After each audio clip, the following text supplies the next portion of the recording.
नमस्कार दोस्तों, स्वागत है हमारे YouTube चैनल DTV एजुकेशन में।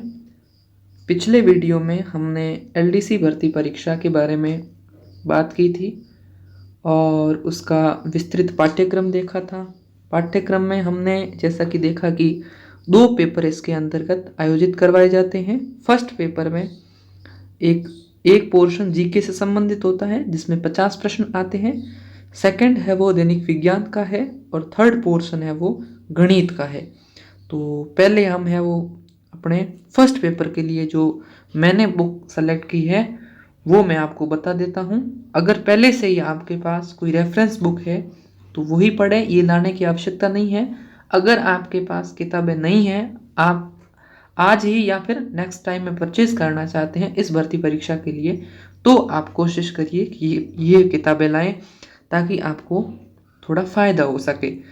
दूसरी चीज़ ये है कि आपके पास कंटेंट है तो फिर ये लाने की आवश्यकता नहीं है। एक ही कंटेंट रखना है, एक कंटेंट को 10 बार पढ़ना है, न कि 10 कंटेंट आपके पास रखना है। तो हम एक बार देख लेते हैं।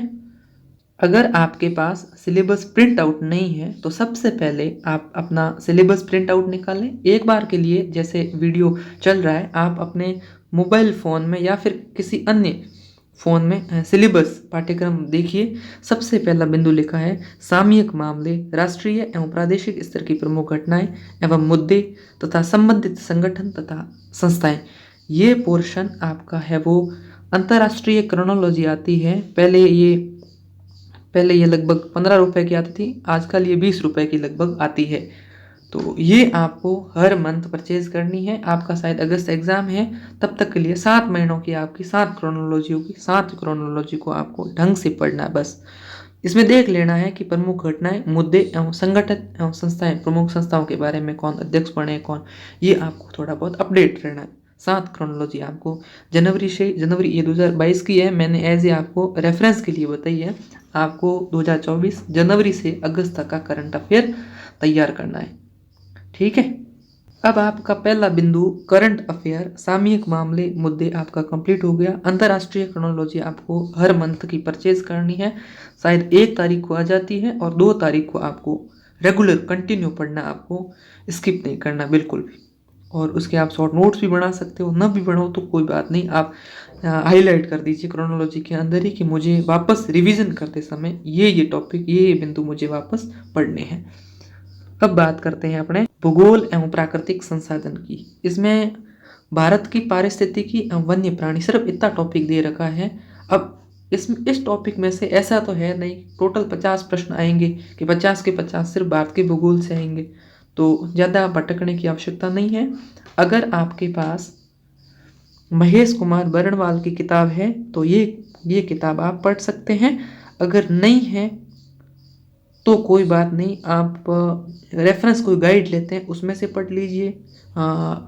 मेरे हिसाब से इस टॉपिक में से, भारत के भूगोल में से लगभग 1 या 2 क्वेश्चंस आएंगे, ज़्यादा से ज़्यादा 5 क्वेश्चंस आ सकते हैं, लेकिन छोड़ना इन्हें भी नहीं है, तो कहीं से भी आप पढ़ सकते हैं। ये टॉपिक देख लेना आप, भारत की पारिस्थितिकी एवं वन्य प्राणी, जीव एवं जंतु, इनके बारे में थोड़ा बहुत पढ़ लेना, यानी भूगोल एवं प्राकृतिक संसाधन के बारे में थोड़ा बहुत पढ़ लेना। अगर आप किताब लेना चाहते हैं जो कि भाई मुझे मेरे बाद में भी काम आ सकती है, तो आप महेश कुमार बरनवाल की किताब आती है भूगोल एक समग्र अध्ययन, ये बुक लेना, ताकि आपके आगामी कोई भी भर्ती परीक्षा आयोजित करवाई जाएगी अन्य, तो उसमें अगर ज्योग्राफी होगी तो आपके पढ़ने में सहायता करेगी। ये किताब बहुत बढ़िया किताब है, ठीक है। अब बात करते हैं अपने राजस्थान के भूगोल की। राजस्थान की भूगोल की आप सिलेबस देखते जाइए। राजस्थान की भौतिक दशाएं, जलवायु, वनस्पति एवं मृदा, प्रमुख भौतिक विभाग, मानव संसाधन, जनसंख्या एवं जनजाति, राजस्थान के प्राकृतिक संसाधन, खनिज, वन, जल, पशु, वन्य प्राणी एवं संरक्षण, कृषि एवं आर्थिक विकास। अब इनके लिए मैंने एक बुक है हरि मोहन सक्सेना, जो राजस्थान हिंदी ग्रंथ अकादमी की बढ़िया किताब है। ये किताब अगर आपने अभी तक, आपके पास राजस्थान भूगोल की कोई किताब नहीं है तो ये किताब परचेज करनी है। अगर आपके पास पहले से ही राजस्थान की लक्ष्य की किताब आती है वो भूगोल है, या फिर अदर कोई भी आपके पास रेफरेंस बुक है कि मैं पहले से ये किताब, कोई भी हो सकती है, धरोहर की हो सकती है, पैनोरमा की हो सकती है, किसी भी कोचिंग के नोट्स हो सकते हैं आपके पास ज्योग्राफी के, तो वही पढ़ें। आप एक कंटेंट ही रखें, ये परचेज करने की आवश्यकता नहीं है। अगर आपके पास किताब नहीं है, आप परचेज करना चाहते हैं, तो फिर ये किताब ले लीजिए, डॉक्टर हरिमोहन सक्सेना। इसका न्यूनतम संस्करण है, वो आपको परचेज करना है। अब बात करते हैं ज्योग्राफी में कुछ टॉपिक ऐसे हैं जो इकोनॉमिक सर्वे से आते हैं। तो इकोनॉमिक सर्वे वाले टॉपिक आप इनमें से तो वो पार्ट का अध्ययन करना ही है, और फिर इकोनॉमिक सर्वे में से डेटा है, जो डेटा पूछे जाते हैं, योजनाओं से संबंधित क्वेश्चंस पूछे जाते हैं, वो क्वेश्चंस आपको तैयार करने हैं, ताकि वो क्वेश्चंस आप बढ़िया कर सकें। कम से कम अगर ज्योग्राफी में से 20 क्वेश्चंस आते हैं तो 7 से 8 क्वेश्चन सिर्फ और सिर्फ आर्थिक समीक्षा एवं योजनाओं से संबंधित आएंगे। तो आपको आर्थिक सर्वे यानी इकोनॉमिक सर्वे थोड़ा बढ़िया ढंग से पढ़ के जाना है। अब बात करते हैं, इसमें हो जाएगा पंचायती राज या उनकी भूमिका। ये आप ऐसे करना, हो सकता है मेरे हिसाब से हरिमोहन सक्सेना मिल जाएगा। अगर इसमें नहीं मिलता है तो आप राहुल सर की किताब आती है उसमें से पढ़ लेना, या फिर संबंधित गाइड या फिर नोट्स आपके जो भी हो आप ये तैयार कर लेना। बाकी सारे टॉपिक है वो इन किताबों में मिल जाएंगे। अब बात करते हैं राजस्थान का इतिहास एवं कला संस्कृति। राजस्थान का इतिहास एवं कला संस्कृति के लिए अगर आपने अभी तक कुछ भी नहीं पढ़ा, हालांकि आपने सीईटी दी है तो थोड़ा बहुत तो पढ़ा ही होगा, मान लो फिर भी आपकी शुरुआत है, तो मैं आपको ये कहूँगा कि 9th-10th की किताब आती है राजस्थान का स्वतंत्रता आंदोलन, और एक राजस्थान की इतिहास एवं कला संस्कृति की बुक आती है 10वीं की। ये किताब आप पहले पढ़ें, और इनको पढ़ने के बाद में राजस्थान इतिहास, संस्कृति, परंपरा एवं विरासत, ये हुकुमचंद जैन एवं नारायण माली की बुक आती है, ये किताब परचेज करें। और इसका नवीनतम संस्करण शायद ये है। और तो नवीनतम दोनों में आप राजस्थान का भूगोल एवं राजस्थान की इतिहास एवं कला संस्कृति, हुकुमचंद जैन लेखक यही है, इनका नवीनतम अपडेटेड संस्करण होता है, वो परचेज करें। अगर आपके पास इतिहास एवं कला संस्कृति से संबंधित पहले से कोई नोट्स है या पहले से कोई किताब है, मैं ये बात कम से कम आपको वीडियो अंत होने के बाद 10 बार कह दूंगा, एक बात फिर से ध्यान रखना, अगर आपके पास संबंधित सिलेबस से संबंधित कोई भी अगर नोट्स हैं, बुक है, रेफरेंस किताब है, उसी को ही पढ़ना है। फिर से कह देता हूँ, एक किताब को 10 बार पढ़ना है, न कि 10 किताबों को एक बार। तो आप हुकुमचंद जैन की ये बुक ले सकते हैं। अब अपने राजस्थान का पोर्शन लगभग इसमें पूरा हो जाएगा। राजस्थान की औद्योगिक विकास, ये आप में राजस्थान का भूगोल इसमें मिल जाएगा। इकोनॉमिक सर्वे को थोड़ा सा बढ़िया ढंग से पढ़ के जाना, या आपके राजस्थान की औद्योगिक विकास जिसमें प्रमुख उद्योग है, औद्योगिक क्षेत्र है, कच्चे माल की उपलब्धता है, खनिज आधारित उद्योग है, सारे टॉपिक लगभग इकोनॉमिक सर्वे में से पूछे जाएंगे। तो आपका इकोनॉमिक सर्वे थोड़ा बड़ा, मतलब अच्छा तैयार करके आपको जाना है, इम्प्रूव होना चाहिए। अब बात करते हैं अपने दैनिक विज्ञान की, यानी 50 प्रश्न है वो आपके इसी में से बनाए जाएंगे। कितने प्रश्न? 50 प्रश्न। 50 प्रश्न का कंटेंट आपको इन्हीं में से तैयार करना है। संबंधित अगर सिलेबस से कोई भी आपकी किताब आपके पास है तो वही किताब पढ़नी है, चाहे किसी भी कोचिंग संस्थान के नोट्स हो वही पढ़ना है।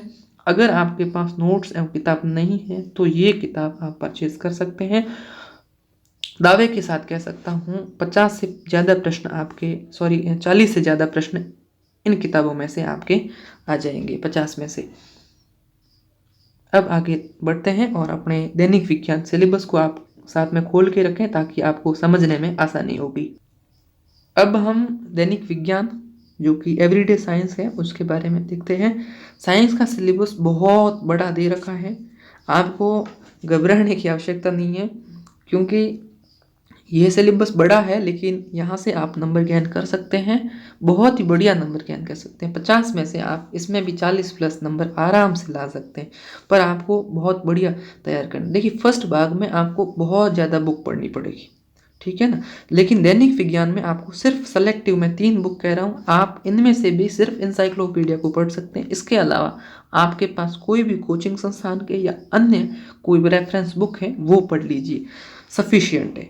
एक को ही पढ़ना है। आप नोट्स को सिलेबस को प्रिंट आउट निकाल कर अपने पास रखें, जो सिलेबस में मेंशन किया हुआ है टॉपिक उसी टॉपिक को पढ़ना है, बाकी अन्यथा पूरा नहीं पढ़ना है। पीएचडी धारण नहीं करना अपन को। ज्ञानी नहीं बनना, अपन को सिर्फ सिलेबस कवर करना है। दैनिक विज्ञान में ये सारे टॉपिक आपको इन 3 किताबों में मिल जाएंगे। आपको मैं 3 किताबें इसलिए कह रहा हूँ क्योंकि 9th-10th की किताब है, ये आपके कंसेप्ट क्लियर करती है। अगर आपको पहले से साइंस, आप आर्ट्स बैकग्राउंड के स्टूडेंट हो तो साइंस आपको समझ से परे है, या फिर कुछ टॉपिक ऐसे होंगे जो आपको समझ में नहीं आएंगे, तो वो टॉपिक आप इन किताबों से पढ़ सकते हैं। बहुत शानदार किताब है। मैं तो ये आपके साथ वादा करने को तैयार हूँ कि लगभग आपके 35 से 40 प्रश्न आपके सीधे इन 2 किताबों में से आ जाएंगे, 9th और 10th वाली किताब में से सीधे। ये बहुत शानदार किताब है, आप बढ़िया ढंग से इनको पढ़ लें और नोट्स भी बना सकते हैं। और अगर मैं बुक की बात करूं तो आप है एनसाइक्लोपीडिया सामान्य विज्ञान की किताब आती है, इनमें पूरा सिलेबस कवर हो जाएगा, आपका एक भी टॉपिक नहीं छूटेगा। पर ध्यान इस बात का रखना है, जो सिलेबस में दे रखा है बस उन्हीं टॉपिक को पढ़ना है, पूरा नहीं पढ़ना अपन को। तो अगर आपके पास, फिर से कह रहा हूँ, कोई नोट्स हैं, कोई किताब है तो वही पढ़नी है, नहीं है तो आप ये पढ़ सकते हैं। अगर आपके कंसेप्ट क्लियर करने हैं तो 9th एवं 10th की किताब पढ़ सकते हैं। अगर आपकी साइंस बैकग्राउंड है तो सीधी एनसाइक्लोपीडिया ले सकते हैं, ये पढ़ना शुरू कर सकते हैं। बहुत शानदार किताब है, बस एक ही कंटेंट रखना है, 7 महीने तक एक ही कंटेंट को पढ़ना है, कम से कम 10 बार रिवाइज करना है। बढ़िया तरीके से शानदार नोट्स बना सकते हैं, कोचिंग के नोट्स की हेल्प ले सकते हैं, वो आप पे डिपेंड करता है। बस मेरा सिर्फ काम ये है कि मैं आपको बढ़िया कंटेंट बता दूं, आपको कोई पढ़ने में दिक्कत नहीं हो। बाकी पूरा तैयारी कैसे करनी, कौन कौन सी किताबें सेलेक्ट करनी है, वो व्यक्ति विशेष पे डिपेंड करता है। विज्ञान के बाद अब आते हैं अपने गणित पे। गणित में भी 50 प्रश्न आएंगे। पहले 50 प्रश्न जीके के हो गए, फिर साइंस के हो गए 50 प्रश्न, अब 50 प्रश्न गणित के हो गए। सबसे आपको अगर ध्यान देना हो ना, मेहनत करनी हो, यहाँ पे करें आप, क्योंकि यहाँ पर आप 50 में से 50 क्वेश्चंस भी कर सकते हैं। मैं दावे के साथ कह सकता हूँ आप 50 में से 50 प्रश्न कर सकते हैं इन किताबों को पढ़कर। सिलेबस आपका लगभग मैंने देख लिया है, लगभग सिलेबस इन 2 किताब से कवर हो जाएगा। एक है मथुरिया की किताब है, एक अंकगणित है RS अग्रवाल। अगर आप आर्ट्स बैकग्राउंड के स्टूडेंट है, RS अग्रवाल आपको समझने में कोई दिक्कत आ रही है तो आप ये परचेज़ करें, अन्यथा ये मथुरिया परचेज़ करने की आवश्यकता नहीं है। हालांकि 1-2 टॉपिक है वो आपको RS अग्रवाल में नहीं मिलेंगे, जैसे कि आंकड़ों का चित्र द्वारा निरूपण, केंद्रीय प्रवृत्ति के माप, माध्य विचलन, जन्म मृत्यु सांख्यिकी एवं सूचकांक, ये टॉपिक आपको मथुरिया में मिलेंगे, आप मथुरिया में टॉपिक पढ़ सकते हैं। बाकी सारे टॉपिक आपको अंक गणित RS अग्रवाल में मिलेंगे। आप कोई भी दोनों में से एक किताब परचेज कर सकते हैं। और अगर आपको RS अग्रवाल समझने में कोई दिक्कत आ रही है तो आप रामनिवास मथुरिया ले सकते हैं। कोई भी एक किताब आप सेलेक्ट कर लीजिए, वो किताब आप पढ़ सकते हैं। ये किताब मैंने यूँ ही रखी है, आपके सिलेबस में रीजनिंग नहीं है, ये मथुरिया सर की है, तो रामनिवास मथुरिया की मैथ की भी किताब आती है, वो किताब आपको यूज़ करनी है। और आपके पास अगर डॉक्टर RS अग्रवाल की है तो वो भी यूज़ कर सकते हैं। दोनों किताब बढ़िया है मेरी नज़र में।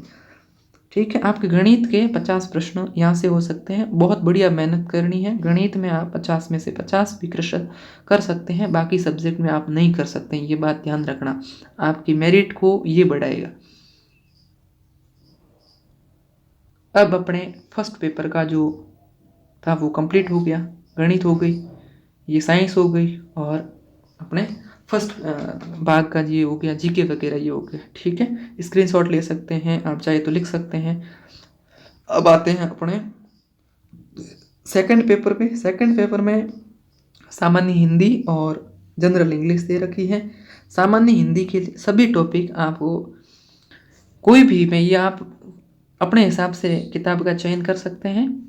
राघव प्रकाश भी ले सकते हैं और मानस भी ले सकते हैं। आपके पास अगर पहले से ही कोई एक रेफरेंस किताब है इनके अलावा तो वो भी सही है, और वो किताब भी आपने किसी के कहने पर परचेज की है तो सही भी की होगी।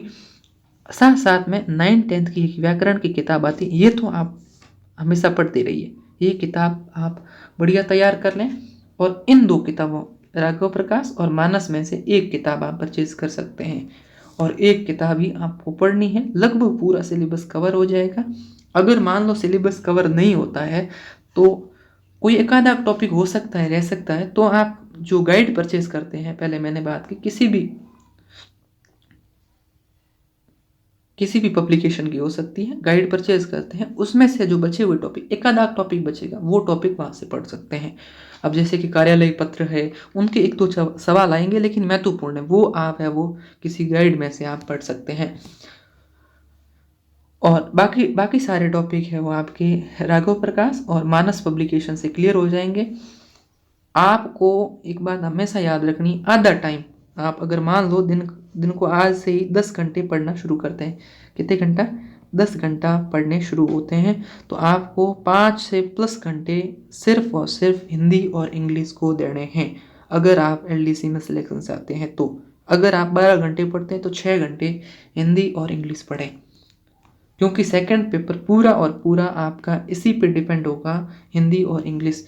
75 प्रश्न आएंगे इसमें, 75 में से आप लगभग 70 प्लस प्रश्न कर सकते हैं, 75 भी कर सकते हैं, लेकिन एक पॉसिबिलिटी है, मैं अगर आप ये कंटेंट बढ़िया तैयार कर लेते हैं, बढ़िया टेस्ट सीरीज मेहनत करते हैं, तो आपके 70 प्लस प्रश्न आपके हो सकते हैं। और बढ़िया हिंदी तैयार करनी है ताकि अगस्त तक आते आते आपकी हिंदी बहुत शानदार होनी चाहिए। पर्यायवाची शब्द हैं, विलोम शब्द हैं, आपको कंठस्थ हो जाने चाहिए। परिभाषिक शब्दावली लगभग 4 प्रश्न आते हैं आपके, तो 4 नंबर सीधे ही आपके बढ़ जाते हैं। तो आपको कोई भी एक रेफरेंस बुक लेनी, दोनों नहीं लेनी है, मानस या राघव प्रकाश में से एक किताब आपको परचेज करनी है। अगर आपके पास पहले से ही कोई किताब है तो वही पढ़ें, अन्यथा दूसरी किताब नहीं पढ़ें जिसमें से आपके टॉपिक क्लियर हो रहे हैं। बस आपको विश्वास रखना है कि वो किताब मेरे लिए फाइनल सिलेक्शन दिला सकती है। एक कंटेंट को ही पढ़ना है। अब हम देख लेते हैं इंग्लिश का। इंग्लिश का मैं ये मानता हूँ कि सबकी कमज़ोर है। डरना नहीं है, घबराना नहीं है, बस लगातार प्रिपरेशन करनी है आपको। मैंने 6 घंटे कहा था, 6 घंटे में से आप 3 घंटे रोजाना इंग्लिश को दें। अब आपके पास पहले से ही कोई किताब है, जैसे कि ल्यूसेंट हो गई, नीतू सिंह की हो गई, इनके अलावा कोई भी किताब हो सकती है आपकी, तो वो किताब है तो वो भी पढ़ सकते हैं। मैं रेफरेंस करूँगा एससी गुप्ता की किताब आती है, अरिहंत पब्लिकेशन की किताब है, इंग्लिश ग्रामर एंड कंपोजिशन, ये किताब आप पढ़ सकते हैं। अगर आपके पास पहले से ही कोई कोचिंग की नोट्स है, या आपने कोचिंग कर रखी है, या फिर आपने कोई दूसरी कोई किताब परचेज कर रखी है, तो वही पढ़ें, ये नहीं पढ़नी आपको। अगर आपके पास किताब नहीं है तो ये आप परचेज कर सकते हैं। हिंदी भाषी छात्रों हेतु विशेष उपयोगी बढ़िया किताब है। आपको लगभग ये 50 प्लस मार्क्स, अगर बढ़िया 75 में से 75 भी कर सकते हैं, लेकिन 50 प्लस मार्क्स आप इसको पढ़ के ला सकते हैं। इंग्लिश से आपको डरना नहीं है, बहुत बढ़िया तैयार करनी इंग्लिश से इतने कठिन सवाल नहीं पूछे जाते हैं, बहुत सिंपल सवाल आते हैं, आप आसानी से कर सकते हैं। अगर आपके कोचिंग की कोई नोट्स हो तो वो पढ़ लेना। आपको लगता है मुझे यूँ समझ में नहीं आएगी, मैं किसी से कोर्स परचेज करना, आप कर सकते हो, बट आपको इंग्लिश से डरना नहीं है, क्योंकि 75 क्वेश्चन हैं, आपकी मेरिट को निर्धारण करेंगे। आपका सिलेक्शन हिंदी और इंग्लिश इस पेपर के आधार पर ही होगा। जो प्रश्न हो सकते हैं उन प्रश्नों को बहुत बढ़िया तैयार करना है। मान लो पैसेज वगैरह होते हैं, वो भी आपको तैयार करने हैं, ताकि आपके प्रश्न छूटने नहीं चाहिए। अब जैसे कि एक्टिव वॉइस पैसिव वॉइस, यहाँ से 4 प्रश्न आएंगे, अगर आपका एक टॉपिक क्लियर है तो 4 प्रश्न ही हो जाएंगे, टॉपिक क्लियर नहीं है तो एक भी प्रश्न नहीं होगा। इसलिए आप इंग्लिश और हिंदी पे आज से ही शुरू कर दें पढ़ना। और बाकी लगभग सिलेबस मैंने बता दिया है। हिंदी इंग्लिश के लिए हो गई, और हिंदी के लिए किताबें हो गई, फिर गणित के लिए अपने बात कर ली, विज्ञान के लिए बात कर ली, और फर्स्ट जो भाग है अपना फर्स्ट पेपर का 50 प्रश्न आते हैं जिनमें से, इसकी भी बात कर ली। संबंधित जो भी किताबें हैं आपके पास है तो अच्छी बात है, नहीं है तो आप परचेज कर सकते हैं। पहले से ही कोई अन्य किताबें हैं तो आपको परचेज करने की आवश्यकता नहीं है। और वीडियो बढ़िया लगा तो लाइक करें, शेयर एवं सब्सक्राइब करें। आपका बहुत बहुत धन्यवाद। कंटिन्यूअस तैयारी करते रहें। कोई भी आपका क्वेश्चंस हो तो कमेंट बॉक्स में अवश्य लिखें, ताकि मैं आगामी वीडियो उसी प्रश्नों के माध्यम से आपके समक्ष हाजिर हूँ। धन्यवाद।